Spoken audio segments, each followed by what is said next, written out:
Hi everyone, I hope you are well and healthy. So last time we ended up the lecture by giving you a hint for the second case of Coase theorem implementation when property rights are assigned to fishermen. However, I've received a few doubts and a few students asked me to explain the second case in detail. So here I am.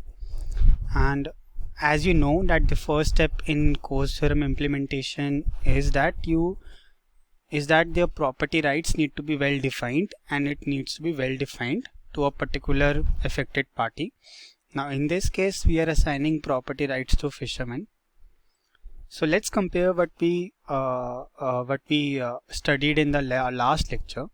Now you see the graph on this slide, it is very much similar to what we saw in the last lecture. However, the mark points are somewhere different, and we will be using similar analogy to understand this implementation and bargaining negotiation, and we expect to obtain the same results as before. However, the difference lies where we start the negotiation process, which will come later. But let's see that since property rights belong to fishermen, technically they won't allow industry to pollute the river. Indirectly, they won't allow industry to produce any amount of output unless and until industry pays the fishermen for the right to pollute. Thus, at the moment, we are at the point where output produced is equal to 0. That means at this point. So, the bargaining point, the negotiation point will start at when output is equal to 0. Now you see that at this point the marginal external cost, which is the difference between marginal social cost and marginal private cost, the difference between these two, which is marginal external cost, is 0 at Q equals to 0. So the fishermen are happy that there is no pollution in the river, and so marginal external cost is 0 and they are not facing any kind of damages. However, when it comes to industry, when output is equal to 0, their profit objective is negatively affected, because if they're not producing anything, they can't earn anything, they can't earn any revenue, they can't earn any profit.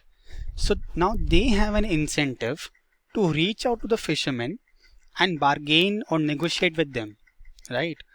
So industries here at this moment are at the offering position, and fisheries here at this moment is at the accepting position. Now let's see how the negotiation process will be carried on by the industry and fishermen in detail.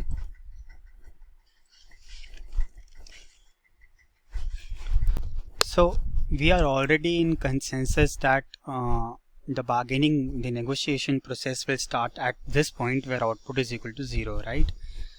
And we see that when negotiation process begins, in theory, industry will be willing to pay for the right to pollute, in a way right to produce, up to an amount which is equal to the marginal profit received from the production.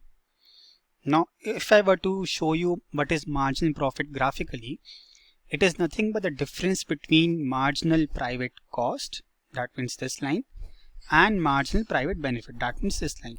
So as long as the amount of compensation which the industry is willing to pay and which the fishermen are willing to accept, as long as that amount of compensation is less than the marginal profit earned by industry via producing output, they will be happy to pay that amount of compensation, right?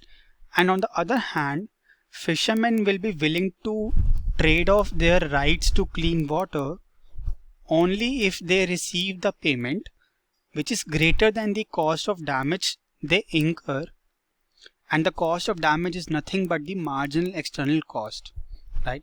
So in a way, fishermen are willing to accept any amount of compensation which is more than their marginal external cost.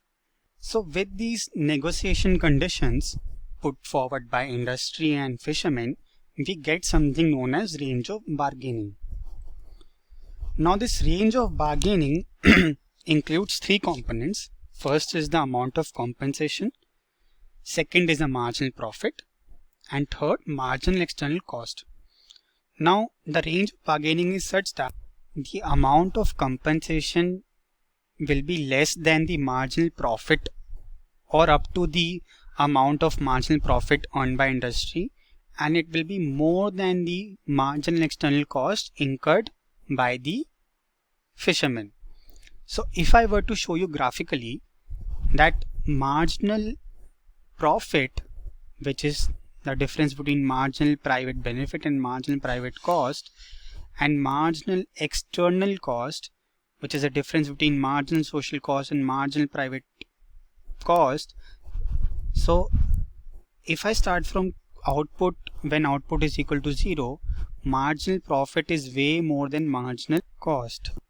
Now why I am mentioning marginal profit is more than marginal cost in this area till the point QE is because to make you understand that as long as the marginal profit earned by industry is more than the marginal external cost incurred by the fishermen, industries will be in a position to compensate, to pay the amount of compensation to fishermen.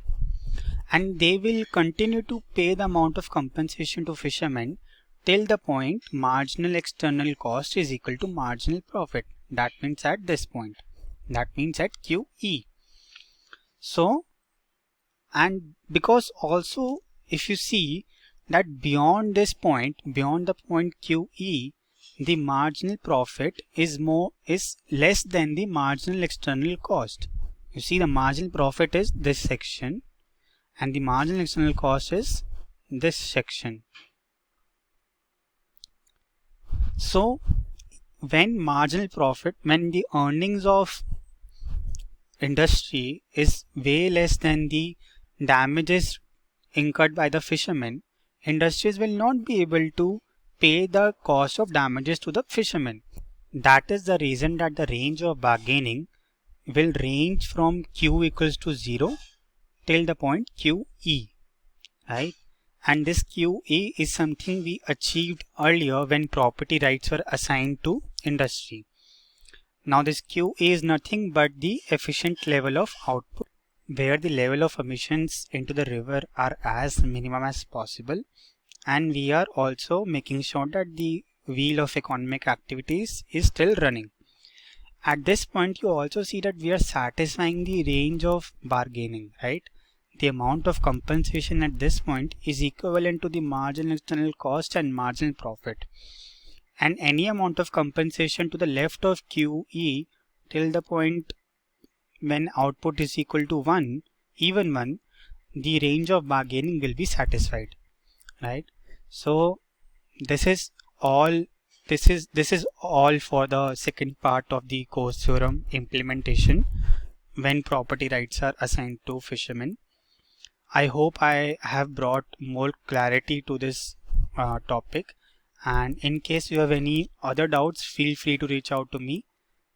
Best of luck. Thank you.